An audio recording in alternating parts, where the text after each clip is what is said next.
今天咱们来看一部满屏都是亮点且尺度极为炸裂的悬疑片。富家女为了测试未婚夫，提前录制好分手视频，然后便让闺蜜把自己关进了密室。这里不仅可以隔绝手机信号，营造出离家出走的假象，还能时刻观察房间里的一举一动。等未婚夫回来后，果然发现了他留下的视频。看着程程满脸失落的样子，秀妍嘴角忍不住的翘了起来。但紧接着程程却愈发崩溃，他觉得自己有些过分，于是便打算出去安慰。可当他拿出钥匙后，却发现门锁竟没有丝毫的反应。秀妍想要敲打玻璃提醒程程，可这时他才惊觉，密室的玻璃竟然全是隔音的。惊慌之中，他不小心被碎掉的瓶子划伤，而此刻的他还未意识到，真正令他崩溃的事情才刚刚开始。当天夜里，秀妍随身带来的食物便已告罄，当发现架子上有个方便面箱子，他连忙爬上去查看情况。然而等他把包装打开后，却发现里面的面饼早已过期变质，并且还散发着令人作呕的气味。但眼下的他根本顾不得这些，等把上面的霉斑洗掉后，他毫不犹豫地将方便面塞进了嘴里。第二天一大早，程程把情况告诉了丈母娘，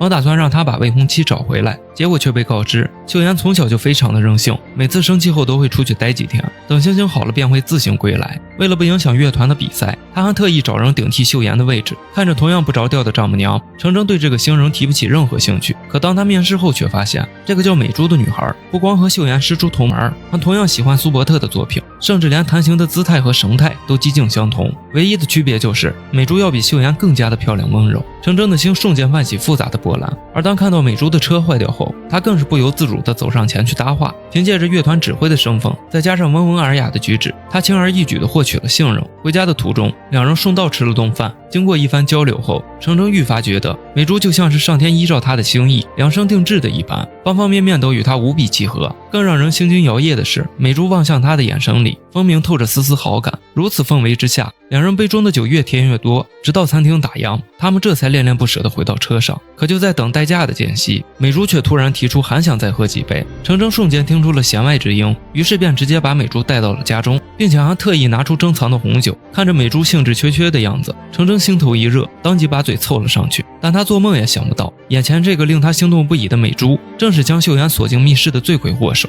而美珠此次前来乐团面试，也并非是丈母娘托人找来的。看着镜子前的美珠，秀妍眼中瞬间燃起希望的火花，但紧接着他就意识到了不对劲儿。잘 지내고 있어?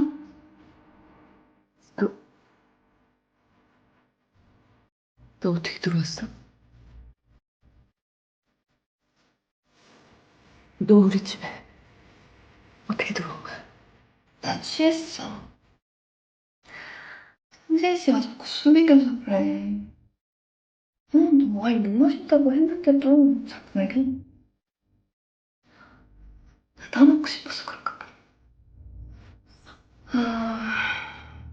그 열쇠를 내가 좀 바꿨어. 언니 골탕 먹이려고.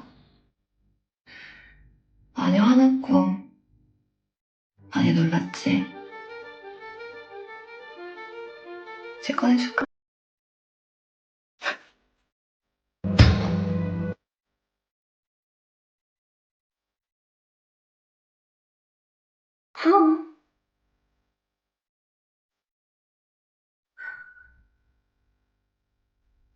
근데 내가 꺼내주면 나 용서해줄 거야?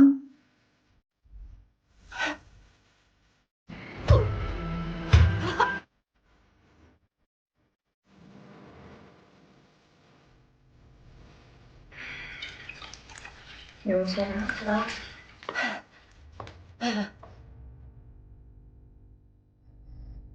그럼 용서 못할 짓을 저질러야겠다.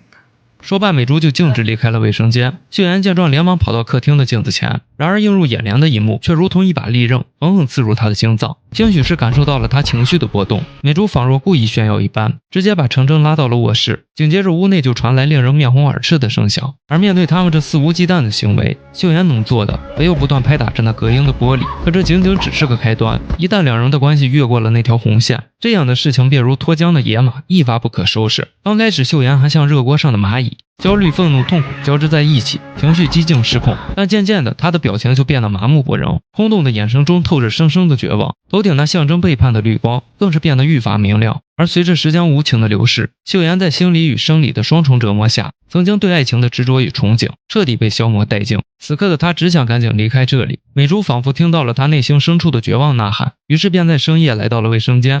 언니 나오면 아니면 나 경찰에 넘길 거지. 아니, 아니야. 내가 먼저 잘못했잖아. 전혀 문제 없다 생각해. 잔섭을게 제발 한번 부탁 좀 제발 열어줘. 하긴 그래도 할 말 없지. 근데 말이야, 언니가 하는 말이 무슨 말인지 이제 알겠어. 진짜 삶이라는 말, 그 진짜가 진짜가 아니라 사람들이 생각하는 그런 진짜지? 그치? 이해했어. 그리고 그 삶이 나한테 필요한 것 같기도 해. 그게 무슨 소리? 저 남자 내가 갖고 그 진짜 삶 내가 살게.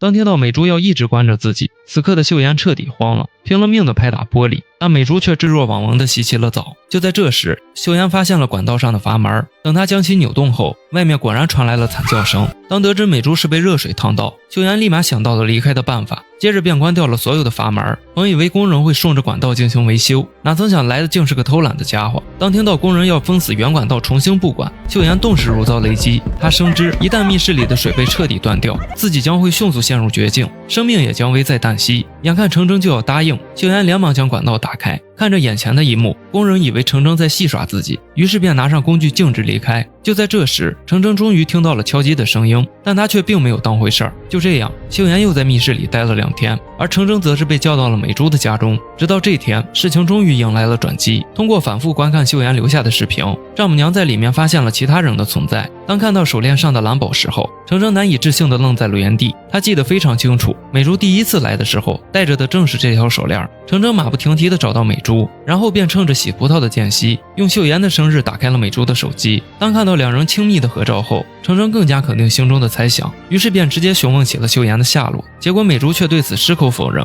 最终2人的交谈不欢而散。见程铮回到了家中，秀妍赶紧来回扭动阀门。这一次，程铮终于察觉到了不对劲儿，他试探性地喊出秀妍的名字，只见水流果然恢复了正常。程铮立马把耳朵凑近玻璃，听着里面那微弱的敲击声，他立马去搬一旁的花盆。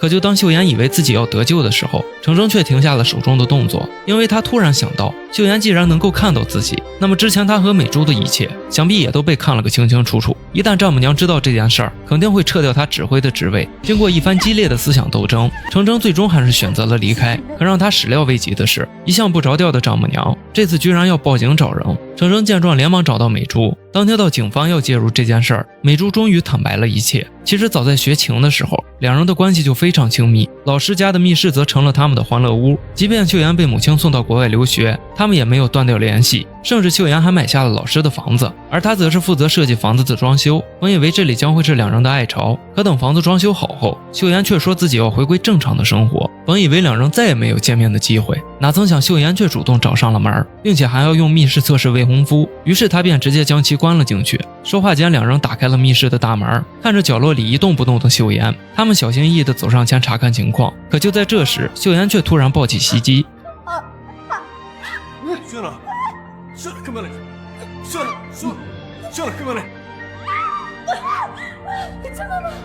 看着宛如疯子一般的秀妍，美珠拉着程铮准备离开，结果却被一把推到墙上轰了过去。接着程铮就搀扶着秀妍朝外面走去，美珠则是被留在密室里。程铮想要为背叛的事道歉，怎料秀妍却没有丝毫的责怪，转身便来到了卫生间。这一刻，2人的身份彻底互换，而本就理亏的程铮更是任由秀妍把美珠关在密室之中。对于何时放人出来，他连询问的勇气都没有。但秀妍这样做，真的仅仅只是为了报复吗？